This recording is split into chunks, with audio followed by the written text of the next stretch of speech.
So we've covered scenario, expectations, visualizations, and the next big thing is what triggers what we visualize and how we visualize.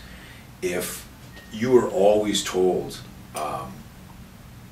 that you're small, so you'll never be able to beat a big guy, avoid fights at all costs, and then you take up jiu-jitsu, that fear, if your dad or whoever raised you pounded that into your head forever, that will always be a hindrance, and your coach is going to be behind you going, dude, you made it through these guys, and then you were fighting in open class, and you got this big guy, and you forgot everything I taught you. You might not even realize it. That's why this has to be done like whiteboard or on a piece of paper before, if you're taking your game and competing seriously. And you competing in life, you're competing in the street, and you're competing in a tournament. So things that people tell you and have a big impact on you, they shape how you process information. So beliefs, a simple definition of beliefs you hold to be true, something you hold to be true. I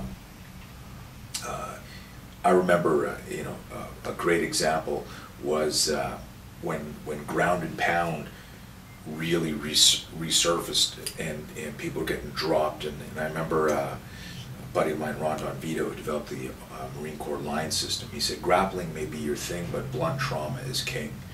And I remember, watching in a bunch of fights, everyone's doing stuff, and then all of a sudden, wow, you hear that sound, and if that's hitting somebody clean, things change. Joe Louis, the famous heavyweight boxer, he said everyone has a plan until they get hit. And I remember thinking about that, and I was at the UFC when Brock Lesnar fought Frank Mir in their first fight.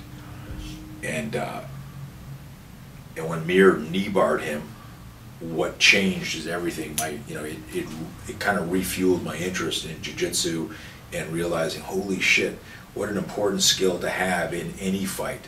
And so before that, and follow where I'm going with this, before that, street fights, UFC fights, other people's opinion had influenced where I was focusing my training on.